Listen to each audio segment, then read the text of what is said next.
A company once valued at $9 billion promised to change medicine forever. Its founder, Elizabeth Holmes, became the youngest self-made female billionaire in the United States, with a reported net worth of $4.5 billion. The promise sounded almost impossible. More than 200 blood tests from a single drop of blood taken from a finger. For investors, it looked like the future of diagnostics. For patients, it looked like a faster, cheaper, less painful way to understand their health. But behind the black turtleneck, the celebrity board members, the secretive laboratory, and the billion-dollar valuation, the technology did not do what the company said it could do. The device known as Edison could perform only 12 of the more than 200 tests Theranos claimed it could run. For many of the remaining tests, Theranos used conventional Siemens machines, while diluting blood samples taken from finger pricks. The company raised more than $700 million from investors using false statements. Patients received incorrect results connected to HIV, cancer, and miscarriage risk. Then, in October 2015, Wall Street Journal reporter John Carreyrou exposed the gap between the company's public promise and its private reality. Within 12 months, Holmes' Forbes net worth went from $4.5 billion to zero. By 2018, the Securities and Exchange Commission had accused Theranos of massive fraud.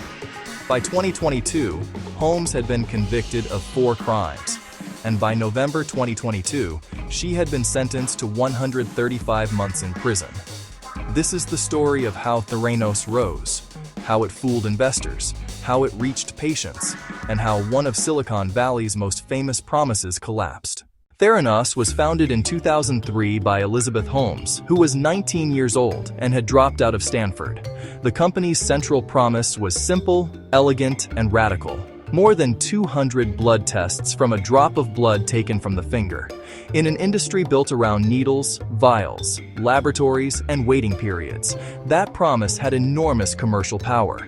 The company's public image was built around innovation, secrecy, and inevitability. Holmes adopted a black turtleneck, a look associated with Steve Jobs. She was reported to have artificially lowered her voice in meetings. She kept her relationship with Ramesh Sunny Balwani secret.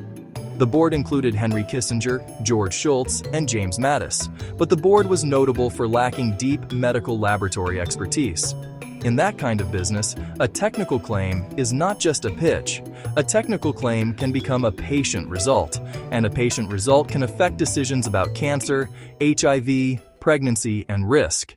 By 2015, Theranos had reached a peak valuation of $9 billion. The company raised more than $700 million from investors. According to the Securities and Exchange Commission, those funds were raised through false statements. The centerpiece of that promise was Edison, the Theranos testing device. But Edison could perform only 12 of the more than 200 tests Theranos claimed it could run. For tests Edison could not perform, the company used Siemens machines, conventional laboratory machines, not the revolutionary proprietary device Theranos was promoting. Theranos also diluted blood samples taken from finger pricks before running them on those machines. Theranos entered a partnership with Walgreens. Tests were implemented in 40 Walgreens stores without adequate validation. Patients received wrong results involving HIV, cancer, and miscarriage risk. The turning point came in October 2015, when the Wall Street Journal published John Carreyrou's investigation. The reporting revealed that Theranos was using Siemens machines for many tests and diluting finger prick blood samples. Regulatory scrutiny followed. The Centers for Medicare and Medicaid Services identified serious deficiencies in the Theranos laboratory.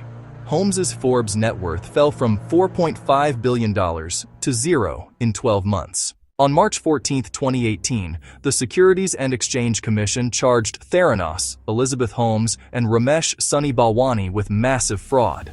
On June 15, 2018, Holmes and Balwani were federally indicted. Holmes stepped down as CEO the same day. In 2018, Theranos ended operations. In January 2022, Holmes was convicted on 4 criminal counts. In November 2022, she was sentenced to 135 months in prison. Holmes entered prison in May 2023. Her projected release is in 2032. Holmes and Balwani were ordered to pay $452 million in restitution. The Theranos story is often remembered as a story about one founder, but the broader lesson is about what happens when markets, media, partners, and powerful names reward a story before the underlying system has been validated. A board without deep medical laboratory expertise was not enough protection against claims about a medical laboratory technology. In software, a company can often iterate after launch. In diagnostics, an incorrect result can affect a patient's fear, treatment, and medical decisions. That is why validation matters. Theranos promised more than 200 blood tests from a finger prick sample. Its Edison device could perform only 12. That single gap explains much of the case. The Theranos case remains a warning about charisma without verification. A warning about boards that impress, but do not sufficiently challenge. A warning about investors who accept a revolutionary claim without demanding technical proof. And a warning that healthcare cannot be treated like theater. A black turtleneck can create an image. A famous board can create confidence. A billion-dollar valuation can create momentum. But none of those can validate a blood test. None of those can protect a patient from an inaccurate result. And none of those can turn 12 tests into more than 200. Theranos rose because the world wanted its promise to be true. Theranos collapsed because the evidence showed the promise was not true. This video is for educational and informational purposes only. All information is sourced from publicly available documents, regulatory filings, and credentialed news organizations. Source links are available in the description.